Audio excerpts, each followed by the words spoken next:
눈에 쏙 들어오는 오늘의 한국사 마인드맵입니다. 오늘은요, 조선 전기 신분별 생활 모습과 그들이 공통적으로 가지고 있는 생각, 그리고 조선 전기는 임진왜란 기준으로 구분한다고 했죠? 그 시기 민중의 삶에 대해서 이야기했습니다. 자, 우리 제자들은요, 첫 번째 신분별 생활 모습에 대해서 공부하시고요. 조선이 유교 국가인 거 알고 계시죠? 유교적인 생활도 같이 묶어서 공부하겠습니다. 자, 두 번째, 외란 이후 조선의 상황도 잘 기억하시기를 바라겠습니다. 안녕하세요. 반갑습니다. 이금수입니다. 자, 그동안 우리가 연속 3시간 동안요, 정말 많은 이야기 했어요. 그쵸? 왕들에 대한 이야기, 전쟁에 대한 이야기, 공부할 게 조금 많긴 하지만 재미있는 부분도 있었죠. 오늘은 여러분 분위기 조금 바꾸겠습니다. 오늘은요, 생활에 대한 이야기를 할 거예요. 그래서 특정한 사람이 나오지도 않고요. 막 전쟁 이야기가 나오진 않아요. 다소 좀 차분하게 진행을 할 겁니다. 하지만 나중에 문제를 풀어보시면요. 아니, 우리 선생님이 지나가다 하던 이야기가 여기 보기가 나왔네, 여기 보기에 나왔네. 정말 또 여러분이 기억하실 이야기가 상당히 많은데요. 그래서 부탁드릴게요. 오늘은 제가 설명 다 하고 나면 교재 읽어주세요 라고 말을 하지 않아도 반드시 교재 몇 페이지입니까? 52페이지와 53페이지를 딱 읽어줘서 여러분께서 오늘 배운 내용들 꼭 확인해 주시기를 바랄게요. 자, 그러면 지금부터 칠판 이동해가지고요. 우리 조선 생활 모습 확인해 보도록 하겠습니다.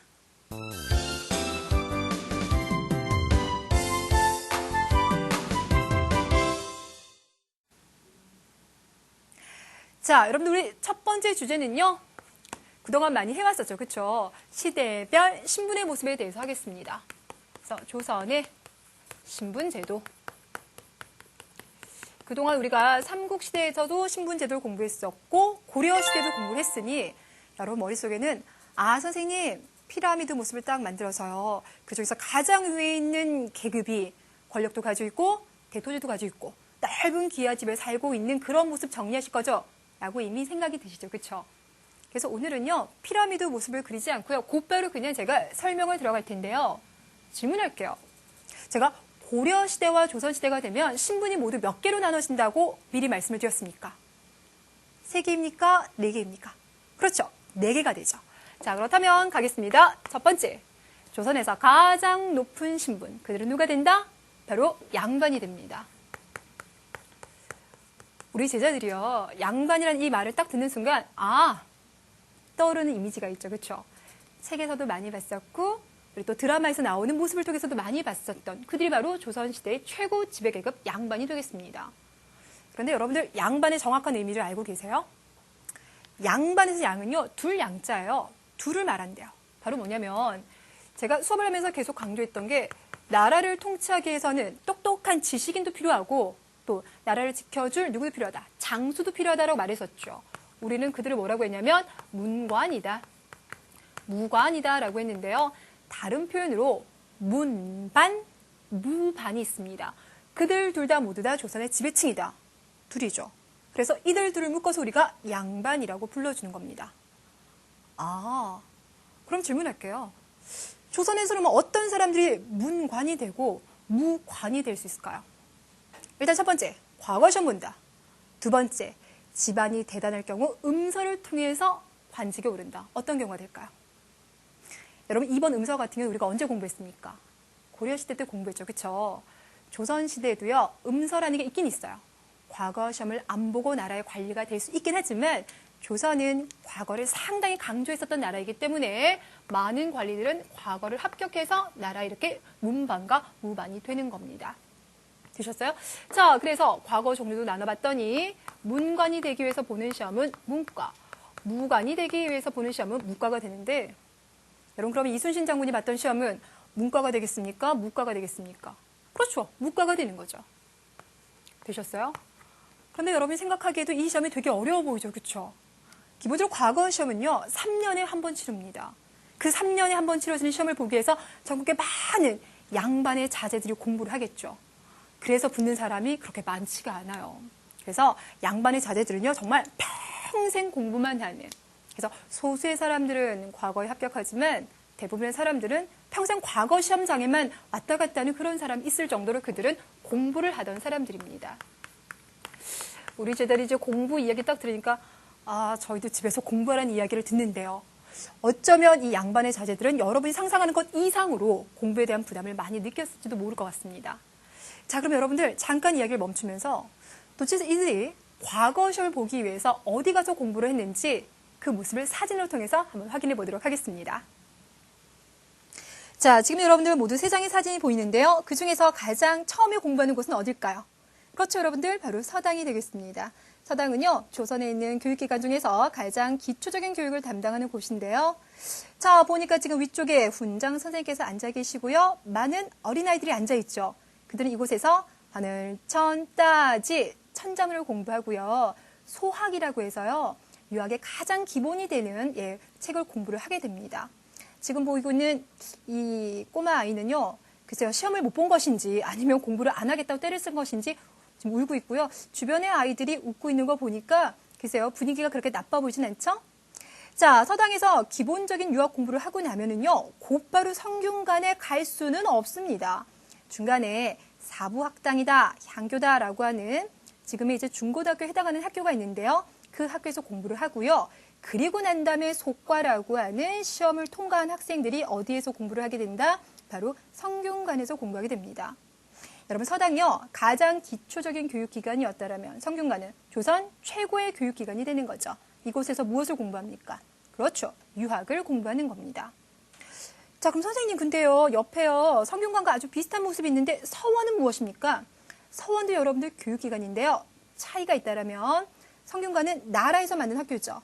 그러니까 국립교육기관이에요. 나라 국자를 써서. 반면에 서원 같은 경우는요, 개인이 만들었습니다. 그래서 사립교육기관이에요. 자, 개인들이 왜 이 서원을 만들었냐면 유학자들 중에서 아주 우수하신, 그러니까 선배 유학자들 있죠? 그들을 제사 지내기 위해서 이 서원을 만들었는데 제사만 지내기엔 너무 아깝습니다. 그래서 동네 양반의 사자들을 모아서 여기서 유학을 가르치고 공부를 하였습니다. 자, 이렇게 이제 공부를 딱 마친 그들이 이제 열심히 과거시험을 봤는데요. 근데 여러분들, 진정한 학문은요, 공부만 하는 것이 아니라 그것을 실천하는 거 아니겠습니까? 자, 그래서 조선의 양반들은 그들이 공부했었던 무엇을, 유학을 일상생활 속에서 실천하기 위해서 대단히 많은 노력을 기울였습니다. 가령 예를 들어서 요즘에 부모님이 돌아가신다, 응? 뭐 할아버지 할머님이 돌아가신다라고 하면 장례식 며칠 동안 치릅니까? 보통 3일 동안 치르죠. 그런데 예전에는요, 좀 깁니다. 3년 동안 부모가 돌아가셨을 경우 자식들은 상복을 입습니다. 공자의 사상을 따라서 그렇게 했었어요. 자, 뿐만 아니라 양반들은요, 집에서 가장 조용한 곳에 무엇을 설치하냐면 가묘라는 걸 설치합니다. 가묘? 우리 앞서서 종묘를 봤었죠. 종묘가 뭐였어요? 조선의 역대 왕과 왕비의 위패를 모셔둔 곳이 종묘였었잖아요. 가묘라고 하면요, 양반 가문의 조상들 있죠? 그 조상들의 위패를 모셔두고 있는 것. 그러니까 집안에 있는 사당이라고 보시면 됩니다. 그래서요, 양반들 같은 경우는 아침에 눈 뜨지 않나요? 그럼 가묘에 갑니다. 그래서 조상님들에게 오늘 하루도 잘 시작하겠다고 인사를 해요. 그리고 만약에 이 사람이 과거에 합격한 관리다, 그러면 출근하기 전에 가서 또 조상님 잘 다녀오겠습니다 라고 인사를 해요. 살아계신 분들이 아니라 돌아가신 분들이지만 조상을 섬기는 효의 정신을 엿볼 수가 있는 거죠. 자, 뿐만 아니라 공자는요, 사치스러운 생활을 바람직하지 못하다고 보고 있습니다. 그래서 조선의 양반들은 검소한 생활을 몸소 실천을 했어요. 그래서 여러분들, 이 당시 도자기를 만들 때도요, 우리 고려시대 도자기 하면 고려청자, 뭔가 그림이 대단히 좀 많이 화려했었죠. 근데 우리가 다음 시간에 공부하겠지만 조선시대 양반들이 사랑한 도자기를 보면요, 문양이 없는 아주 깨끗한 배곡 같은 모습을 보이는데 그런 것들이 이제 검소한 생활을 강조했었던 양반들의 흔적이라고 우리가 볼 수가 있습니다. 자, 양반들이 이러한 생활을 했다면 이번에는 조선에서 두 번째 신분에 대한 이야기를 하겠습니다. 그들은 여러분이 처음 들어보시는데요. 누구냐면 중인입니다. 누구라고요? 중인. 여러분, 중자가요, 무슨 중자일까요? 우리 제자들이 다 알고 있습니다. 가운데 중. 예, 맞아요. 그러니까 중인 같은 경우는요, 양반과 그 밑에가 이제 상민. 우리가 보통 뭐라고 불러줍니까? 맞아요. 평민. 이라고 불러주는 이들 사이 가운데에 있는 신분이다라고 해서 중인이라고 불러주고요. 실제로 한양에 여러분들 한가운데 가면 청계천이 흐르고 있어요. 혹시 뉴스에서 청계천이라고 들어봤어요? 물이 흘러가고 있는데 그 청계천 위쪽에 가시면 경복궁이 있어요. 그럼 그 위쪽에는 누가 살까요? 그렇죠. 양반들이 살아요. 그리고 청계천 아래쪽은 평민들이 살아가는데 중인들은 그 청계천 지역에 살고 있어요. 그래서 북쪽과 남쪽 중간에 있다. 그래서 중인이라고요. 자, 그렇다면 어떤 사람들이 중인인지 다시 한번 확인해 볼까요? 혹시 제가 예전에 설명을 할 때요. 향리라고 하는 사람들에 대해서 설명한 적이 있는데 기억나실까 모르겠어요. 향리가 누구냐면요. 우리 저기 경기도 수원이 있다. 전라도 나주가 있다. 그럼 그 지역을 통치하기 위해서 사또가 가죠. 우리 사또 뭐라고 합니까? 수령이라고 합니다. 근데 수령이 수원과 나주를 혼자 다 할 수가 없어요. 그래서 항상 사또, 수령은 부릅니다. 누굴 부릅니까? 아니 거기 이방 없나? 라고 부르죠. 그럼 어디선가 이방이 착한 거를 끼고 네 사또 나으리 하고 나타나는 모습. 네, 제가 예전에 한번 흉내 냈었잖아요. 그렇죠? 예, 맞아요. 이들이 바로 향리가 되겠습니다. 향리들 같은 경우는요. 수령이 각 지방을 통치할 때 그 실질적인 일들을 도와주는 역할. 그러니까 수령이 가서 세금 걷어오거라. 그러면 가서 세금 걷어오는 사람들. 그러니까 지방 공무원이라고 보시면 되겠죠. 그렇죠? 그들이 바로 중인에 들어가요. 자, 이들 말고 또 어떤 사람들이 중인이냐면요. 조선에서 특별한 기술을 가지고 있는 사람들, 그들이 중인인데요. 어떤 기술이냐고요? 우리 조선시대 때 저기 중국이랑 일본이랑 교육할 거 아니에요. 그러려면 이제 중국말 하는 사람, 일본말 하는 사람이 필요합니다. 그들은 우리말을 뭐 해줘야 돼요? 통역해줘야 되죠. 통역해주는 기술을 가지는 사람들, 우리는 그들을 역관이라고 해요. 또 누군가가 아플 때 그 아픈 사람을 고쳐주는 기술, 의사? 아니요. 의원이라고 하고요. 중학교, 고등학교 올라가면요. 의원 대신에 의관이라고 불러줍니다. 그리고 이제 법률적인 지식을 가지고 있는 분, 법률이라고 해서 율관이라고 불러주는데, 자, 이들은 특별한 기술을 가지고 있죠. 이들이 바로 중인이 돼요. 그럼 선생님, 좀 오늘날로 말하면 변호사, 의사, 동시통역사 맞네요? 예. 요즘 직업으로 봤을 때는 조금 더 대우가 높았을 수도 있겠지만 조선에서는 공부하는 양반이 최고, 기술을 가지고 있는 이들은 중인이라 해서 조선의 두 번째 신분이 되는 겁니다. 자, 그리고 한 세력들을 더 기억해 주시는데요. 그들이 누구냐면 왜 양반들 보면요. 부인이 여럿이죠. 그렇죠? 그래서 이때 두 번째, 세 번째 부인들 뭐라고 합니까? 첩이라고 하는데 그 첩에게서 태어난 사람과 그 자손들, 이들 바로 뭐라고 불러주냐면 서얼이라고 불러줍니다. 자, 여러분께서는요. 이 중인을 처음 들어보시잖아요. 그렇죠? 조선에서 처음 등장한 신분으로서 나중에 우리 조선 후기에 가면 그들의 활약상이 펼쳐질 터이니 일단 이들을 별표 치고요. 꼭 좀 기억시켜 주세요. 자, 지금 여러분들 화면 속에 자막 한번 보일까요? 꼭 기억해 주세요. 중인이라면 향리, 역관, 의관, 서얼들을 포함하고 있더라. 자, 이번에 여러분들 세 번째 상민 가겠습니다. 많이 아실 거예요. 상민이다, 평민이다. 그들은 조선에 있는 계층들 중에서 가장 많은 수를 차지하고 있는 사람들이다. 그리고 그들 중에서 특히나 누가 많더라? 그렇죠. 농민들이 많더라. 조선은요, 특히나 농업을 아주 강조하고 있다는 거 제가 말씀드렸었잖아요. 그렇죠? 혹시 그거 아세요? 조선의 왕들은요, 직접 농사도 졌어요. 우리 세종대왕 같은 경우는 농사직설 편찬했잖아요. 실제로 그 농사직설에 있는 방법이 좋은 방법인지 몸소 그걸 실천해 봤더니 오, 농사가 잘 되는구나. 그러니 백성들에게 농사직설을 더 알리자라고 하실 만큼.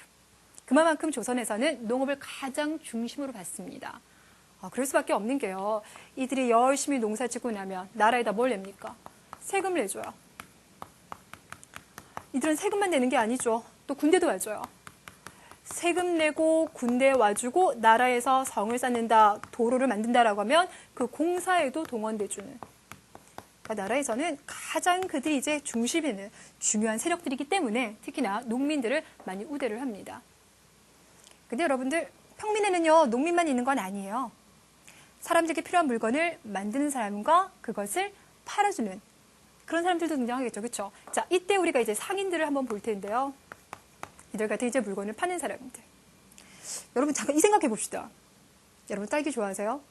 여러분 딸기를 사 먹고 싶을 때는요 가게에 가죠. 그렇죠? 근데 가게가 이렇게 항상 고정되는 이제 점포, 가게 형태로 있는 것도 있고요.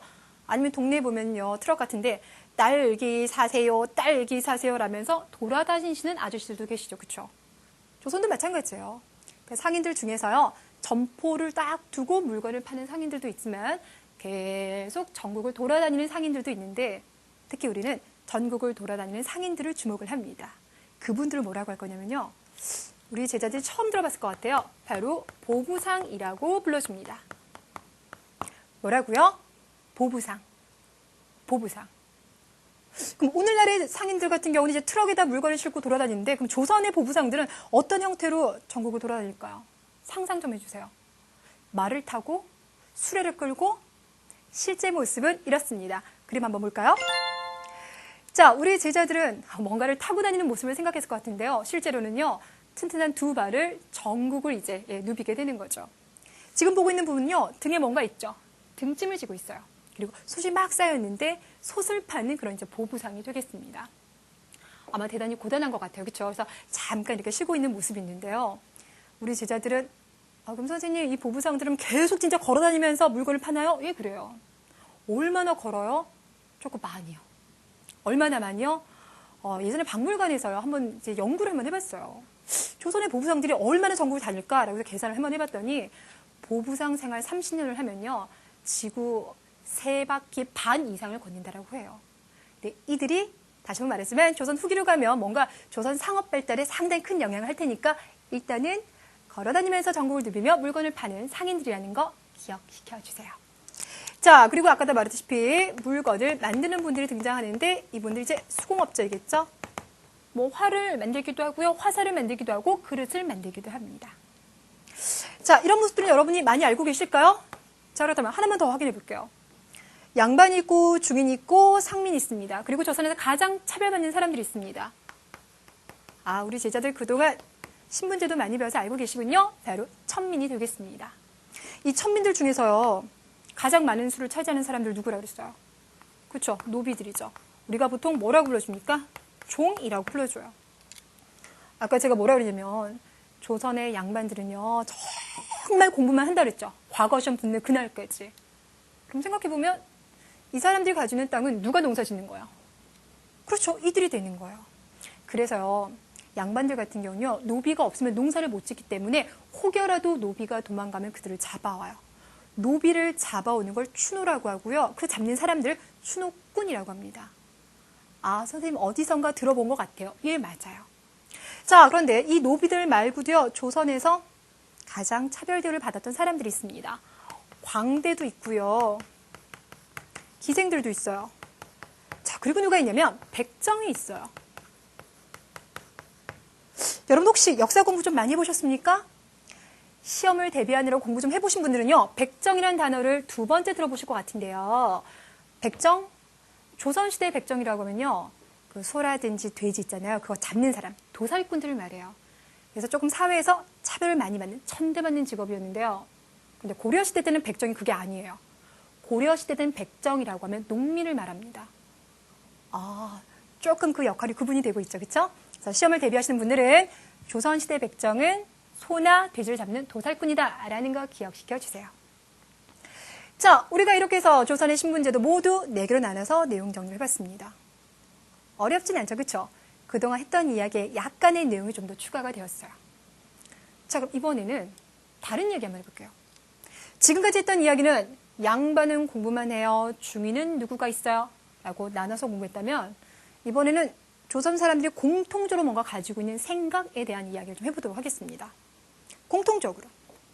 우리가 그 사람들이 공통적으로 어떤 생각을 하였을까를 알고 싶으면요, 그 사람들이 읽었던 책이라든지 그 사람들이 먹었던 음식을 보면 돼요.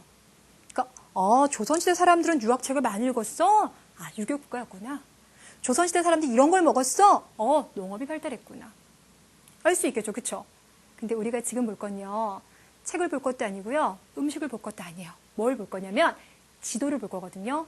근데 일단 그 지도 이름이 조금 길어요. 혼일, 강리, 역대 국도지도.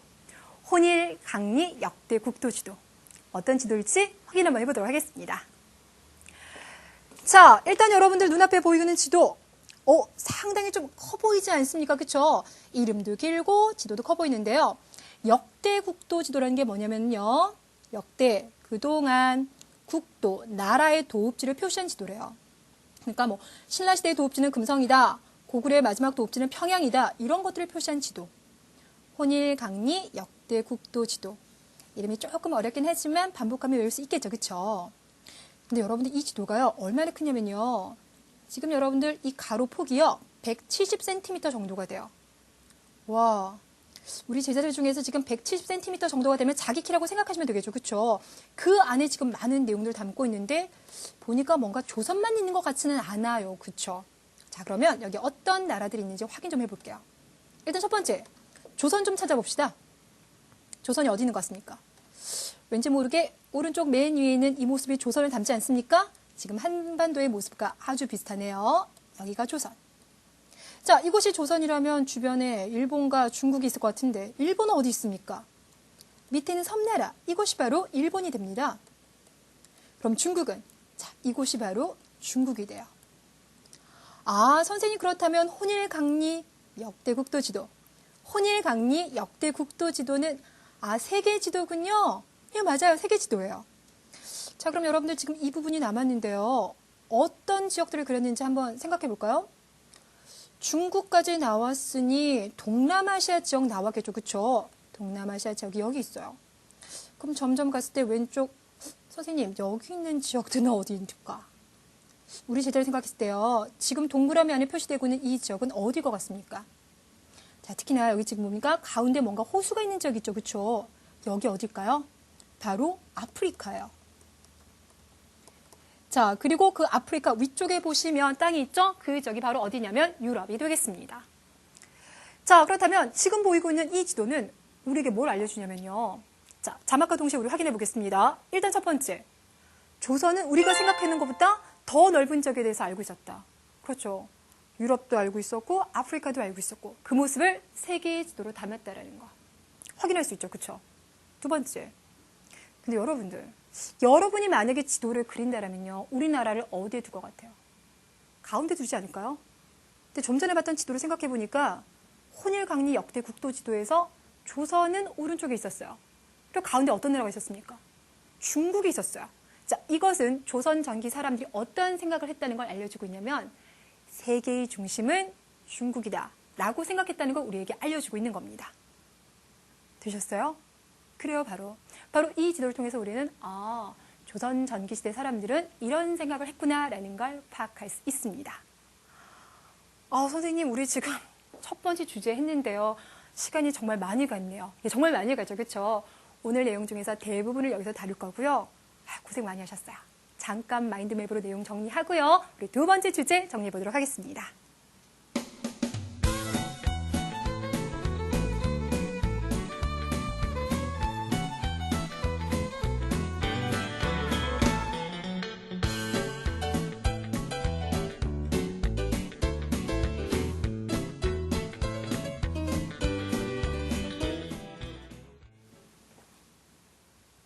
자, 이번엔 여러분들 두 번째 주제, 외란 이후의 조선의 상황입니다. 네, 여러분들 제가 앞서서요, 마인드맵 이야기 할 때부터 뭔가 좀 이상하셨죠? 그쵸? 아니, 선생님, 우리 외란에 대한 이야기는 지난번에 했었잖아요. 근데 왜 또 합니까? 지난번에 외란도 해야 되죠. 호란도 해야 되죠. 설명할 게 너무 많아가지고요. 외란 이후의 상황을요, 아주 급하게 정리했었거든요. 그래서 조금 더 꼼꼼하게 봐야 되는 부분도 있고요. 우리 여러분들 이제 이번 시간 공부하고 다음 시간 공부하면 조선 정기 끝내죠. 그리고 조선 후기가 등장하는데 이 외란 이후의 모습을 봐야지만 조선 후기 사회가 이렇게 바뀌는구나라는 걸 제대로 파악할 수 있거든요. 역사를 말하면 뭔가 연결고리 같은 모습을 가지고 있기 때문에 우리가 다시 한번 확인해 보도록 하겠습니다. 자, 그 모습을요, 저는 그래프를 통해서 설명을 드릴게요. 우리 제자들 그래프 읽는 거 너무 부담 가는 거 아니죠, 그렇죠? 자, 먼저 왼쪽에 있는 거 보시면은요. 가로축이 있고요. 세로축이 있어요. 보통 가로축 같은 경우는요. 연도가 나오는 경우가 많이 있어요. 임진왜란 전, 임진왜란 후. 그러니까 오른쪽으로 올수록 지금 우리가 살고 있는 시기와 비슷해지죠. 그렇죠? 자, 그리고 세로축을 봤더니 명이라고 나왔어요. 그러니까 정리해보니까 외란 끝나고 난 다음에 인구가 어떻게 바뀌고 있는지를 보여주고 있는데요. 보세요. 외란 전에는 410만 명 정도가 있어요. 꽤 많았죠. 그런데 외란을 딱 거치고 나니까요. 갑자기 인구가 확 줄어서 150만 명 정도밖에 안 돼요. 그러니까 얼마 정도가 남아있냐면 3분의 1 정도가 남아있는 겁니다. 일단 기본적으로 7년 전쟁을 거쳤으니까 워낙 많은 사람들이 죽었겠죠. 그렇죠?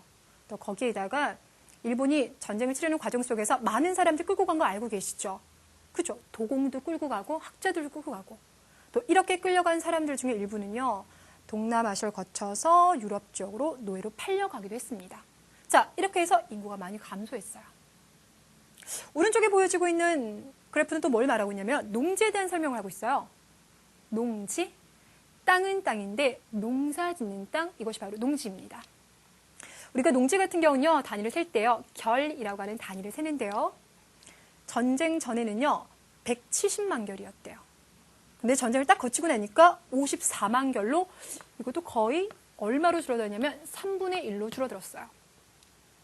여러분들, 땅은요, 그냥 있다고 해서 농사를 짓는 게 아니에요. 가꿔줘야 돼요. 근데 전쟁을 하면서 풀이 있어도 제대로 막 정리를 안 해줬어요. 그러니까 자풀이 막 우거지니 이제 전쟁 끝났다고 가서 농사를 지으려 하더라도 당장 지을 수가 없어요. 또 막 돌멩이라든지 정리할 시간이 많이 필요하겠죠. 자, 그러다 보니까 전쟁 끝나고 나서 농사를 많이 짓지 못하니 전쟁으로 인해 아파 죽는 사람도 등장하지만 농사를 짓지 못해서 굶어 죽는 사람들이 상당히 많았다라고 합니다. 이런 상황 속에서 여러분들이 조선의 왕이라고 생각을 합시다. 백성은 죽었죠? 토지는 점점 줄어들고 있죠. 거기다가 또 백성들을 파악하려면 여러 가지 문서가 있어야 되잖아요. 그러니까 여러분으로 말하면 출석부 같은 거. 근데 그러한 것들이 다 불탔어요. 이런 걸 우리가 이제 호적대장이라고 하는데 그것마저 불탔습니다. 그러니 국가에서는 세금을 거둘래도요. 세금 내줄 사람도 없고 내줄 땅도 없고 문서도 없고. 자, 그래서 여러분 갑니다. 이들로 인해서 국가는 세금을 걷지 못하다 보니까 재정이 궁핍해져요. 국가가 가난해진다는 이야기가 됩니다. 자, 그렇다면 우리가 나중에 조선 후기 때 공부할 내용이 여기서 이제 시작이 될 겁니다. 바로 뭐냐면 국가는 이런 문제를 이제 해결을 해야 돼요. 그럼 어떻게 해결하시겠어요? 가난한 백성들에게 더 세금 내줘! 라면서 쥐어짜겠습니까? 그래서는 안 되겠죠. 그렇죠? 백성들이 그래도 잘 안정되게 살 수 있도록 국가는 뭔가의 제도 개선을 해줘야 됩니다. 자, 그래서 어떤 이야기가 되냐면 외란이 끝나고 난 다음에 조선 왕실에서는 세금 제도를 바꿔줍니다. 우리가 이것을 개선이라고 얘기를 해요. 세금 제도를 바꿔주더라. 자, 나중에 중학생과 고등학생이 되면요. 이때 바뀌는 세금 제도를 3가지를 공부하셔야 돼요. 여러분들은 초급이죠. 그래서 지금 이제 한 가지만 공부하게 될 거고요. 그 한 가지는 나중에 우리가 영조 시대 때 공부할 테니까 일단은 세금 제도 바꿉니다. 까지만 기억시켜 두시면 되겠습니다. 자, 이렇게 해서 여러분들 이 내용이요. 시험에 나올 때는요. 자, 밑에 자막 보면서 확인하겠습니다. 인구가 감소했습니다. 농지가 감소했습니다. 그래서 외란 이후 국가 재정이 궁핍했었습니다. 라는 이야기로 이어진다라는 거. 기억하실 수가 있겠죠. 자, 앞서서 말씀드린 대로요. 2번째 주제는 이렇게 간단하게 내용 정리를 하면 됩니다. 자, 그렇다면 이제 마인드맵으로 정리하겠고요. 그리고 곧장 이어져서요. 개념 문제 꼼꼼하게 확인해 보도록 하겠습니다.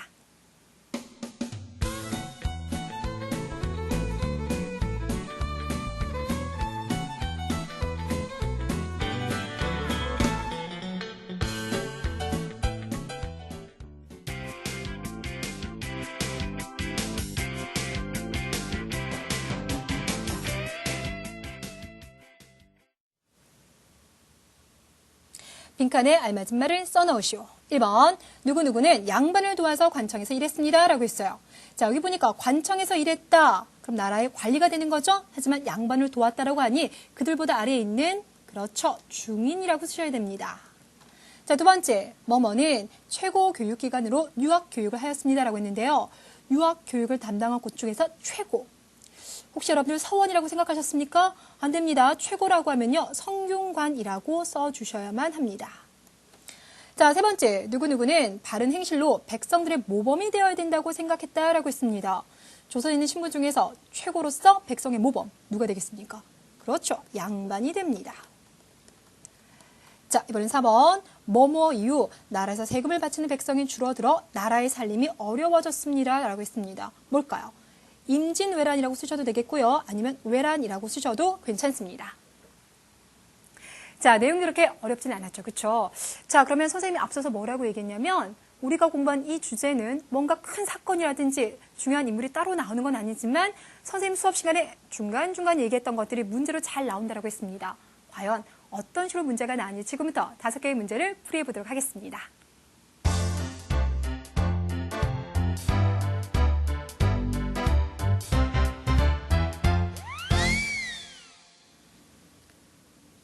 자, 첫 번째 문제는요. 한국사 능력 검정시험 10회에 나왔던 17번 문제인데요. 다음 조선시대 각 인물의 대사로 옳지 않은 것이라고 했습니다. 여러분 틀린 거 골라주세요. 보기 볼게요. 자, 먼저 1번 양반이 뭐라고 하냐면 우리는 관리가 되어 나라 일에 참여하고 있지라고 했습니다. 양반은 과거 시험을 통해서 나라의 관리가 되는 것이 목표였습니다. 라고 말했네요. 그쵸? 이 부분은 맞네요. 자, 두 번째 중인.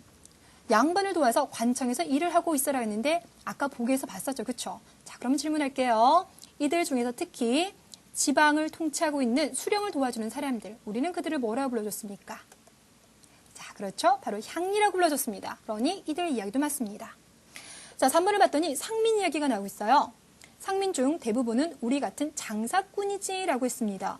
물건을 파는 사람들 뭐라 불러줍니까? 상인인데요. 자, 우리가 앞서 뭐라 했냐면 상민에서 가장 대다수를 차지하고 있는 건 농민이다라고 이야기를 하였습니다. 그러니 답은 몇 번이 된다?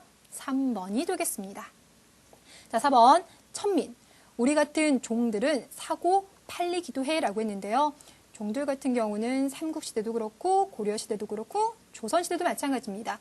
재산으로 취급되었기 때문에 판매하는 것이 가능하였습니다. 그러니 답은 3번. 자, 이번에는요. 이와 비슷한 듯 하지만 조금 다른 유형의 문제가 나왔습니다. 유교 사상의 영향을 받은 조선시대 생활 모습과 거리가 먼 것은 이라고 했어요. 자, 이번엔 생활 모습을 유교와 지금 연결시키고 있는데요. 보기 들어갑니다. 1번. 왕이 지금 뭐라고 했냐면요.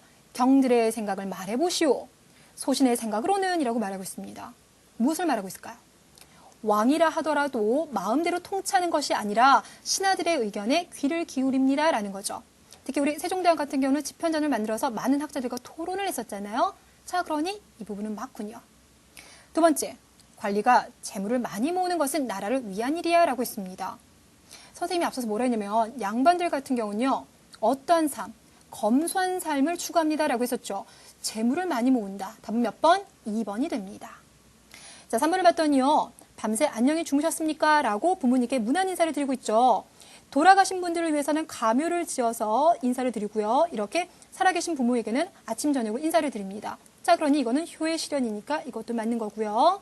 4번에서 농부들은 부지런히 일해야 돼. 맞네요. 답은 그래서 2번이 되겠습니다. 자, 이번엔 여러분들 14회에 나왔던 15번 문제를 풀 텐데요. 가와 같은 변화에 대해 학생들이 나눈 대화로 적절하지 않은 것은 이라고 했습니다. 뭔가 문제를 읽어보는 순간 앞서서 봤던 두 개의 문제와는 문제가 조금 다를 거라는 느낌 드시죠? 그쵸? 자, 그리고 왔더니 네, 좀 전에 봤었던 표가 나오고 있습니다. 외란 전과 외란 후를 비교하고 있는데요. 오른쪽으로 지금 화살표가 내려오고 있다라고 하는 것은 뭐하고 있다? 감소하고 있다. 무엇이 감소하는 겁니까? 그렇죠. 결자가 보이는 거 보니까요. 농사 지을 수 있는 땅이 줄어들고 있습니다. 라는 걸 나타내고 있어요. 그렇다면 보기 보겠습니다. 1번. 나라의 살림살이가 튼튼해졌어.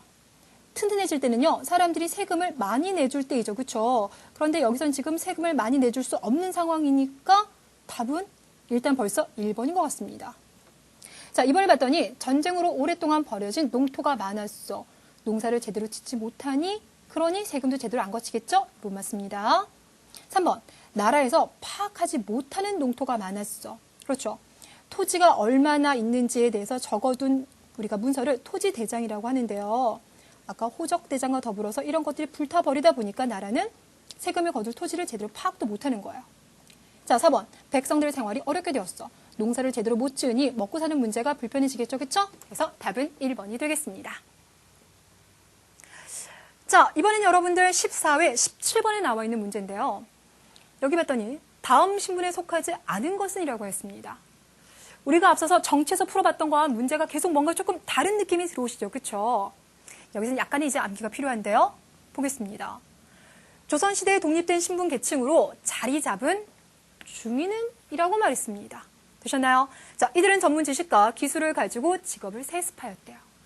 세습이라고 하는 것은요, 자식에게 물려준다라는 겁니다. 그럼 대답해 주세요. 제가 앞서서 조선의 중인에는 어떤 사람들이 있다고 얘기했습니까? 그렇죠. 법률의 전문가인 율관이 있고, 아픈 사람을 치료해주는 의관, 의원이 있죠? 통역하는 역관이 있습니다. 그러니까 그들은요, 내가 의관이다 그러면 나의 자식도 의관이 될 가능성이 대단히 높다라는 거예요. 되셨을까요? 자연스럽게 답이 보이겠습니다. 답은 몇 번? 2번이 됩니다. 자, 지금 여기 봤더니 광대가 보이고 있는데요. 광대, 기생, 그리고 백정. 이들은 조선에서 가장 차별받았던 사람들이 되겠습니다. 자, 지금까지 봤던 문제는 기출문제였고요. 이번에는 선생님이 준비한 문제인데요. 우리가 앞서 봤던 문제가 그렇게 많이 어렵진 않았었죠. 그렇죠? 아까 말했던 것처럼 교재를 이렇게 읽어봤을 때 라고 이해하시면 풀 수 있는 문제. 이번에는 그래서 문제를 조금 제가 그래도 난이도 있게 만들어 봤는데요. 조선시대의 가 인물에 속한 신분 계층에 대한 설명으로 옳은 것은 이라고 했습니다. 그림 한번 볼까요? 자, 지금 여러분 그림 속에 보니까요. 지금 노새를 타고 있는 사람이 보이고요. 그 밑에 지금 지나가는 사람들이 갑자기 이렇게 인사를 하고 있는 모습이 보입니다. 요즘에 여러분들 문제에서요. 글로 설명하는 부분은 나오지만 이렇게 그림을 이용한 문제들도 많이 나오거든요. 그럼 대답해 주세요. 이들은 누가 되겠습니까? 그렇죠. 이들은 일반 백성이 되겠고 여기 보는 사람은 신분이 높아 보이죠? 바로 양반이 되겠습니다. 보기 1번 가겠습니다. 국가에 소속되어서 물품을 만들어요. 여기서 말하는 것은 화살, 그릇 같은 걸 말하겠죠. 물건을 만드는 사람들 뭐라 불러줍니까? 수공업자. 좋습니다. 두 번째, 역관이다, 의관이다, 향리다. 좀 전에 봤었네요. 중인이 되겠습니다. 3번, 과거에 합격해서 관직에 나가는 것이 최고의 목표이다. 그들은 양반. 평생 공부만 해야 되죠. 그렇죠? 답은 3번이 되겠고요. 3번에서 세금을 내요. 군대를 갑니다. 나라에 큰 역할을 하고 있습니다. 이들은 평민 또는 상민이라고 불러줍니다. 자, 시험을 대비하는 제자들이라면요. 이 부분은 뭔가 계속 반복되는 유형으로 문제가 나온다는 거 조금 느낌이 오실 것 같은데요. 자, 그렇다면 다시 한번 우리 출제 포인트 짚어보면서요. 마무리 짓도록 하겠습니다. 자, 일단 첫 번째, 각 신분별 특징에 대해서 묻는 문제는요. 항상 매 시기마다 나옵니다. 잘 구분해 두시고요. 두 번째, 특히 유교의 영향을 받은 생활 모습, 양반의 생활 모습을 잘 물어봅니다. 꼭 기억해 주세요. 자, 이렇게 해서 여러분들 이제 조선 전기를요, 마지막 1시간을 남겨두고 있습니다. 다음 시간은 제가요, 그림 자료 많이 보여드릴 겁니다. 그러니 오늘 봤었던 그림 자료라든지 글들을 머릿속에 잘 정리하시고요. 다음 시간 찾아오길 바랄게요. 요즘 우리 제자들 게시판에 질문 많이 올라오고 있더라고요. 응원하겠습니다. 다음 시간 새로운 모습으로 찾아뵙겠습니다.